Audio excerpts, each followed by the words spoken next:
Just coming up with the girl jump through.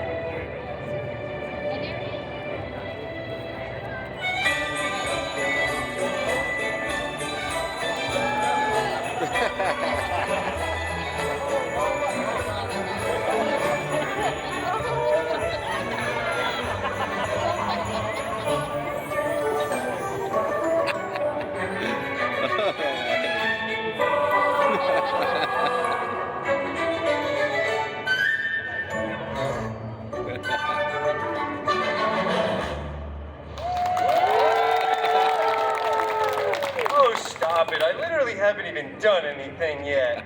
Actually, you know what? You can give me more holiday cheer if you'd like. Oh. Boy, it's that time of the year, isn't it, everybody? As you could probably tell from my very wobbly entrance, I've been hitting the eggnog extra hard to get into the holiday spirit this week. Who's ready for yet another holiday-themed tale full of Yuletide cheer? I like to call this one a Hallmark special. Hey, you get it? Because I'm the Merc with the mouth. Okay, we got like 14 comic book readers out there today. Very good. Well, anyway, today's stories is one of my personal favorites. It's a classic holiday tale of good and evil, filled with greed, gravestones, a very nice four-poster bed, and a bunch of hideous mutants and spooky ghosts. Ooh. Yeah, it's kind of a creepy choice for a holiday tale, huh? Probably should have done this one in October. Well, you know what? We're already gathered here right now, and this is the specific story that they're paying me to do on the schedule, so let's get on with it, shall we? Does everyone like my little Merc on the woodwork over here, by the way? Thank you. Someone can appreciate it. Thank you. I'm pretty much just leaving him for myself to find because no one will play with me, but it's fine. I like playing with myself.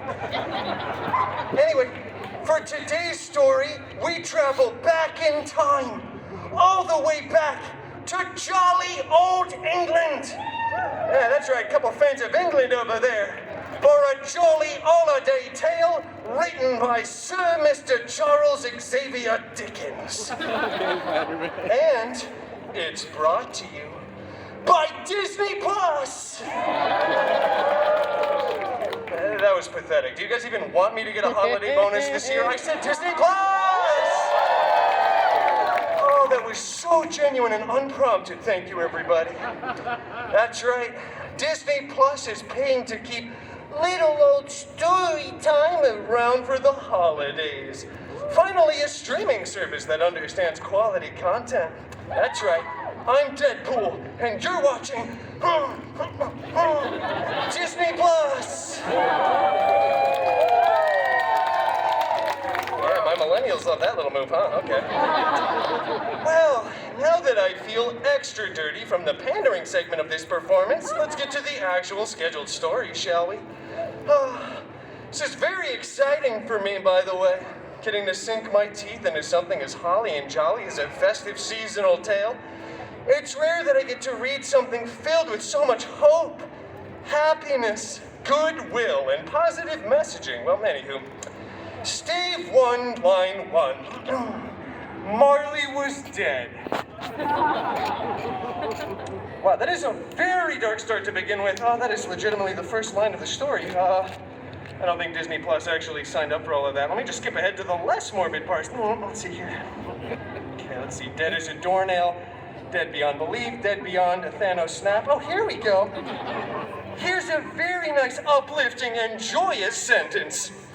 The meanest old curmudgeon in all of London town was a vile, ugly, hairy, smelly, prickly, miserly old brute by the name Logan Easer Scrooge.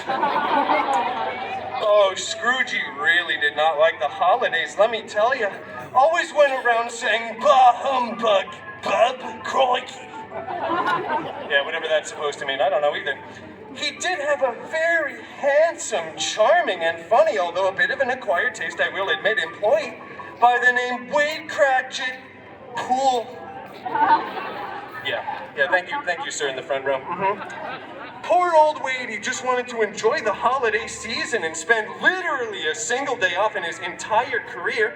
But old Scroogey was always like, get back to work, Bob, and count me money, all right? Come on. Yeah, he was really not a nice mutant. Did I mention he was smelly and miserly and somewhat Australian? Whoa! This guy talking to me? Come on. My Shayla! Look, everybody! It's the hideous Organizer Scrooge! No. Cut the pity applause, all right? Hold the holiday cheer. He's actually the villain of this story, so you can feel free to boo him as ruthlessly as you want. Boo! Whoa. All right, I get it. You're doing a Christmas. Oh, hush those succulent supple lips, Wolfie. We don't have the rights to actually say the name of the story yet. That makes no sense. Yeah, none of this really does. The writing on this whole shtick is quite honestly run its course at this point. We were supposed to be like a limited time only, summer of magic type of seasonal contract, but now we just won't go away. It's a Christmas miracle. Yeah, we're not going anywhere. Just like those weird themed popcorn buckets with the enormous gaping mouths. What are you looking at me for? I have 17 and a half of those on my nightstand. You're sick. Thank you. Anyway, the good news, Wolfie, is you're the shining, shimmering, splendid star atop of this story's Christmas tree. AKA, you have way more speaking lines in this one, my chum. Here, have a seat. Yeah, no, I don't think so. Aw, come on. Don't we want Wolfie to join us for a special holiday treat? Fine, keep this. Wow, he's already halfway into character, aren't you little grump? Here, you can wear my Dickens hat. Absolutely not. Are you sure? Yes. That's all right. I don't know if it would have fit over his pointy little elf ears anyway. All right, come on. Just get to the story. That's the spirit, Logie Bear. Let me just give you the SparkNotes version real quick. All right. So, Logan, he's a Scrooge. That's you, big guy. That's the character you're playing in this story. All right, hurry this up. He's visited in the night by one of his extremely dead partners. One of his ex-partners. He was an X-Men, thank you. He tells him that he'll be visited in the night by 3 ghosts who will help fill him up with the Christmas spirit, and once he does that, wow, you're so strong, he will learn the error of his ways, and there'll be so much magic and... I'm aware of the story, all right? The first ghost tells Scrooge he needs to learn to accept the past. The next ghost tells him that he needs... Whoa, easy there, my little sugar plum chum. We got a few minutes to fill here, all right? Let's kind of draw this out a little bit. We have a minimum time requirement for these shows. Sure, the first ghost shows Scroogey his sad past, his sad origins, if you will. Watch it. I will. And then the ghost of Christmas present shows up, and wow, it's just this giant, child-minded figure, way larger than a normal man should be, with a body made completely out of metal and a very obnoxious Russian accent. It sounded a little something like this. Lokanizar Scrooge. It's a terrible colossus of Russian. Oh, thank you. Gaze upon the Cratchit Pool family and see your shame. Seriously, just look at all that shame out there. Yeah, I see the shame right here. Oh, wow, thank you for noticing. He shows them a picture of a beautiful Cratchit Pool family living in a small but humble studio apartment off of Pico and Crenshaw. Blind Al was there, Dog Pool, and Tiny Little Peter Pool, who was obviously sickeningly ill and leaning on a small crutch. They could barely get by on the meager salary that Wade's boss had given him. Bah humbug. Right? Is that what you want me to say? No, that's the right line, big guy. You're just 2.5 pages late. Come on, Peanuts, you gotta hit your cues. All right, You're already halfway through your character development arc at this point. Okay, I'm getting bored. Can we just get this going? Come on. Wait. You must gaze upon this poor, sad family and finally feel a true emotion. A single tear begins to trickle down your chiseled, mewing jawline. soaking into your luscious homegrown mutton chops. This is a holiday tale. Yeah, it's kind of dark, huh? Just wait till we get to the cemetery scene. All right, let's just make this simpler, all right? So, Ebenezer, Ebenezer. Scrooge, is visited by 3 ghosts. They tell him that he needs to keep the season in his heart all year round and find the good in others. Tiny Peter Pool does not die. Scrooge pays to get him healed up and they become pals. So Loganezer is true to his word and is a better man. I guess basically, this story reminds us to be kinder to our fellow men and to use the season to think of those who are less fortunate than us and to overall be less of a jerk, I guess. Now, Wow. I wasn't doing it. Talk about a Broadway caliber monologue, am I right, everybody? I think we all kind of held space with that one. Wolfie, I'm starting to think you're not the only one with a single tear running down your face, oh Logie Okay, Bear. all right, let's not get carried away. Okay, enough. You see, children, the spirit of the season can live deep, deep inside of all of our hearts. Even an old, and I really do mean old, miserly, furry, ugly. Even old Logie Bear can have a soft spot in his heart. I told you not to call me that. Oh, this is my favorite part of the story, everybody. What? And then, What are you doing?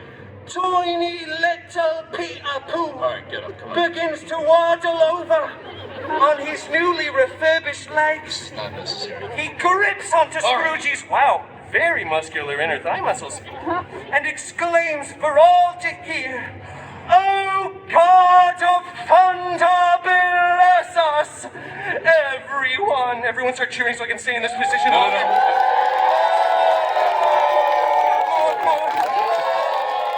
Let me tell you, everybody, thank you. There was not a dry eye in the house. In fact, the house was soaking wet with tears. And they all lived, say it with me, everybody, happily ever happy. You can clap more, thank you. Do you want to know why they lived happily ever after, child in the front row? Because this story in particular has been rehashed and merchandised dozens of times over the years. It's what we like to call in the business easy money. There you go, kid. You just made the nice list. You're welcome for the core memory. Okay, that's great. Very touching stuff. So that's it? I don't know if we're done quite yet, my chum. What do you think, everybody? Think we got time for one little carol? No. I told you no singing. Oh, come on, no music, man? Look, if you're worried about your voice cracking, I can coach you. Just raise your ya. What is that? Ow, this guy really hates singing for someone that did 19 years of hard time in prison for singing about a loaf of bread once. It's a real shame, too, because I feel like if you wanted to be a showman, you could be the greatest. Why are they all laughing? I don't get this at all. You've got such perfect pitch, too, buddy, and such deep vibrato. Maybe just a couple bars of juggernauts roasting on a human torch. Are you done? Yeah, apparently, Scrooge's blood sugar's getting low, huh? Maybe we should get you some hot cocoa, huh, buddy? Maybe a nice Mickey Mouse gingerbread cookie for your tum-tum. All right. Would you like that, Wolfie? Okay. Would you like that? All right. Come on. Who am I kidding? This guy doesn't eat cookies. Look at him. He's like a mustard bottle with abs. It's not easy. Spicy mustard, too, let me tell you. Stop looking at me. All right, fair enough. Well, thank you all for joining us for another special holiday treat. And an even bigger thank you, no offense, to Disney Plus! Check out all the quality programming only available now on Disney Plus. Happy holidays, everybody. Wolfie! Bah humbug. Wolfie! Just kidding. Happy holidays, everyone. He does care! He cares so much! On Dasher, on Donner, on Dopinder, we ride! Just think, everybody, if it wasn't for Disney Plus, none of us would be here right now. Why do you keep saying Disney Plus?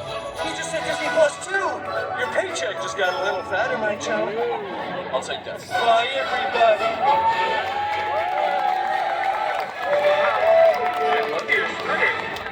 Anyone that wears my merch makes the nicest high sell each time. All right, Thank you. Well, that's very sweet of you to say. Cheers. You guys got an empty cup of something over here.